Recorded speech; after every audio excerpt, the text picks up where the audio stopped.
আজ শুনবো এমন এক রাজকুমারীর গল্প যে আল্লাহর উপর বিশ্বাস নিয়ে অন্ধকারকে হার মানিয়েছিল। রাজ্যের নাম ছিল নূর রাজ্য। নামটা শুনলেই মনে হয় চারিদিকে শুধু আলো আর শান্তি। আসলেই সেটি ছিল এক শান্তির রাজ্য, পাহাড়ে ঘেরা। সেই রাজ্যের মাঝখানে ছিল শ্বেত পাথরের একটা মসজিদ, যার মিনার থেকে ভেসে আসতো আজানের সুর। রাজা হাসিম ছিলেন ন্যায়পরায়ণ শাসক। প্রজারা তাকে ভালোবাসত, কারণ তিনি কোরআনের আদেশ মেনে চলতেন। নিশ্চয়ই আল্লাহর ন্যায় বিচার ও সদাচারের নির্দেশ দিয়েছেন। রাজার একমাত্র কন্যা, নাম আয়েশা। ছোটবেলা থেকেই সে ছিল কৌতূহলী, দয়ালু ও খুব বুদ্ধিমতী। রাজকুমারী হলেও তার কোনো অহংকার ছিল না। সে প্রায়ই দাসীদের সাথে রান্নাঘরে যেত, বাচ্চাদের সাথে খেলা করত, আর তার বাবার কাছে বসে নবীদের কাহিনী শুনত। ইউসুফ আলাহিসাল্লামের ধৈর্যের গল্প ও মারিয়াম আলাহিসাল্লামের পবিত্রতার ঘটনা তার মনে গভীর দাগ কেটেছিল। আয়েশার বয়স যখন 20, তখন রাজ্যে এক অদ্ভুত সমস্যা দেখা দিল। রাজ্যের পূর্ব দিকে ছিল কালো বন। লোকে বলে সেখানে রাত্রে নাকি অদ্ভুত আলো জ্বলে। যারা লোভের বশে সেখানে যায় তারা আর ফিরে আসে না। কিছুদিন ধরে সেই দিক থেকে একদল ব্যবসায়ী রাজ্যে এসেছে। তাদের কাছে আছে চকচকে আয়না, সোনার কাঁকন আর সুগন্ধি। তারা বলতো, এই আয়নায় তাকালে তোমার ভবিষ্যৎ দেখতে পাবে, কাঁকন পরলে সবাই তোমাকে সম্মান করবে। সেই ব্যবসায়ী দলের সর্দারিনী ছিলেন ভীষণ ক্রুদ্ধ এবং বদমেজাজি। ধীরে ধীরে রাজ্যের মানুষ বদলে যেতে লাগলো। কৃষক মাঠে যাওয়া বন্ধ করে আয়নায় নিজের ভবিষ্যৎ দেখতে লাগলো। মায়েরা সন্তানকে গল্প না শুনিয়ে কাঁকন পরে অহংকার করতে শেখালো। মসজিদে মুসল্লির সংখ্যা কমে গেল। রাজা হাসিম চিন্তিত হলেন। তিনি উজিরকে ডেকে বললেন, মানুষের অন্তর থেকে শুকরিয়া উঠে যাচ্ছে। লোভ ঢুকে গেলে ঈমান দুর্বল হয়ে যায়। আয়েশা বাবার চিন্তা দেখে এগিয়ে এলো। আব্বাজান, আমাকে অনুমতি দিন, আমি কালো বনের রহস্য জানতে চাই। রাজা প্রথমে রাজি হলেন না, কিন্তু আয়েশা বলল, ইউসুফ আলাইসাল্লাম কূপে পড়েও আল্লাহর উপর ভরসা হারাননি। আমি যদি নিয়ত ঠিক রাখি, আল্লাহ আমাকে নিশ্চয়ই পথ দেখাবেন। পরদিন জোহরের নামাজ পড়ে আয়েশা আল্লাহর কাছে খুব দোয়া চাইল। হে রহমানের রহিম, তুমি আমার জীবনের একমাত্র পথপ্রদর্শক। তুমি আমাকে সহি রাস্তা দেখাও। তুমিই আমার একমাত্র সাহায্যকারী। তুমিই আমার সাহায্য প্রার্থনার স্থল। আমার শত্রুদের ওপর তুমি আমাকে বিজয়ী করো। নামাজ পড়ে মায়ের দোয়া নিয়ে আয়েশা কালো বনের উদ্দেশ্যে রওনা দিল। সাথে নিল একটা জায়নামাজ, একখানা কোরআন আর মায়ের দেওয়া ছোট একটা প্রদীপ। মা বলেছিল, এই প্রদীপের আলো কখনোই নিভবে না যদি তোমার নিয়ত পরিষ্কার থাকে। কালো বনে ঢুকতেই চারিদিক অন্ধকার হয়ে এলো। গাছগুলো যেন ফিসফিস করে বলছে, ফিরে যাও, এখানে শুধু ক্ষতি। হঠাৎ সামনে এলো সেই ব্যবসায়ী দলের সর্দারিনী। নাম তার জাহিদা। তার চোখ দুটো অদ্ভুত চকচক করছে। সে হেসে বলল, রাজকুমারী, তুমি তো সব পেয়েছো, তবু কেন এখানে?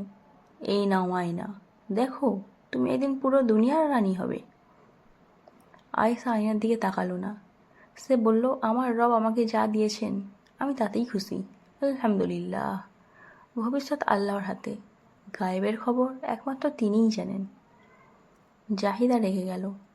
তাহলে এই নাও কাঁকন, এটা পড়লে সবাই তোমার কথাই উঠবে বসবে।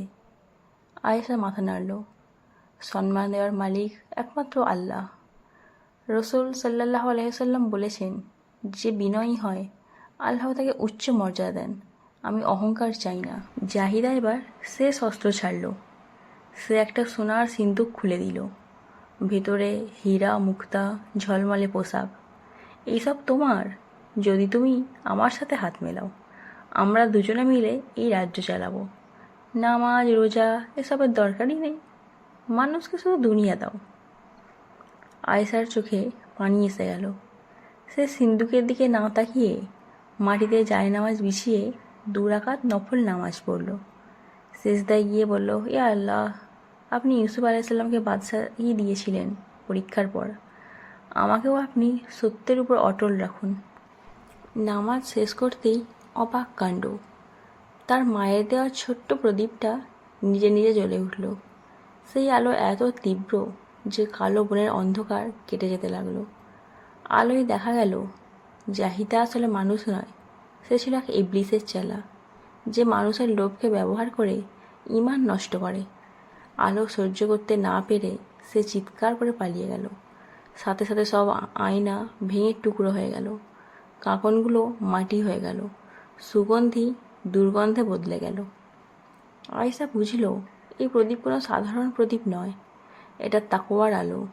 যতক্ষণ মানুষ আল্লাহকে ভয় করে, সত্যের উপর থাকে, ততক্ষণ কোনো অন্ধকার তাকে গ্রাস করতে পারে না। রাজ্যে ফিরে আয়েশা বাবাকে সব বলল। রাজা হাসিম সারা রাজ্যে ঘোষণা করে দিলেন, আজ থেকে প্রতি শুক্রবার বাদ জুম্মা সবাই মসজিদে বসে সূরা কাহফ শুনবে। কারণ দাজ্জালের ফিতনা শুরু হয় লোভ দিয়ে, আর জ্ঞান দিয়ে তা রোখা যায় না। আয়েশা এরপর রাজ্যের মেয়েদের জন্য একটি মাদ্রাসা খুলল। সেখানে সে নিজে হাদিস শেখাত। তার প্রথম পাঠ ছিল, দুনিয়া হলো মুমিনদের জন্য কারাগার আর কাফেরদের জন্য জান্নাত। সে বোঝাতো রাজকুমারী হয়েও কেন সে সাধারণ জামা পরে, কারণ রাসূলুল্লাহ সাল্লাল্লাহু আলাইহি ওয়াসাল্লাম বলেছেন, পোশাকে নয়, তাকওয়াই মর্যাদা। বছর ঘুরে গেল, নূরের রাজ্য আবার আগের মতো শান্তিতে ভরে গেল। কৃষক মাঠে যেতে যেতে সুবহানাল্লাহ বলতো, মায়েরা ঘুম পাড়ানি গানের বদলে ছেলে মেয়েদের আয়াতুল কুরসি শেখাতো, তাদের বাচ্চাদের সাথে সময় কাটাতো। আর রাতে প্রাসাদের মিনার থেকে আজানের ধ্বনি আরও মধুর হয়ে বাতাসে ভেসে বেড়াতো। একদিন এক বৃদ্ধা আয়েশার কাছে এসে বলল, মা, তুমি রাজকুমারী হয়েও এত সাধারণ কেন? আয়েশা মুচকি হেসে বলল, আমাদের প্রত্যেকের হৃদয়েই হলো একটি প্রদীপের মতো। সেটি জ্বলে আল্লাহর প্রতি শুকরিয়া, সবর আর আল্লাহর ভয় দিয়ে।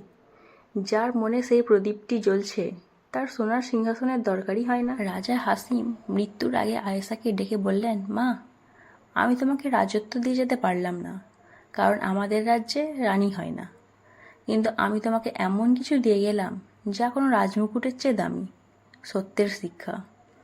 আয়েশা বাবার হাতে চুমু খেয়ে বলল, আব্বাজান, আপনি আমাকে শিখিয়েছেন আসল রাজত্ব হলো মানুষের দোয়ায়। আয়েশা বিয়ে করেছিলেন এক আলেমকে, যিনি ছিলেন খুব দিনদার। তারা দুজনে মাদ্রাসাতে ছোট ছোট বাচ্চাদের পড়াতো, দিনের দাওয়াত দিত। লোকে আয়েশাকে বলতো প্রদীপের রাজকুমারী, কারণ তার জীবনই ছিল এক জ্বলন্ত প্রদীপ, যা অন্ধকার সমাজকে পথ দেখিয়েছিল। এই গল্প থেকে আমরা এটাই শিক্ষা পাই, যখন চারিদিক অন্ধকার মনে হবে, তখন নামাজ, কোরআন আর দোয়াই হলো সত্যের প্রদীপ। এই আলো কখনো নেভে না। যদি গল্পটি ভালো লেগে থাকে, তাহলে চ্যানেলটিকে সাবস্ক্রাইব করে পাশে থাকবেন।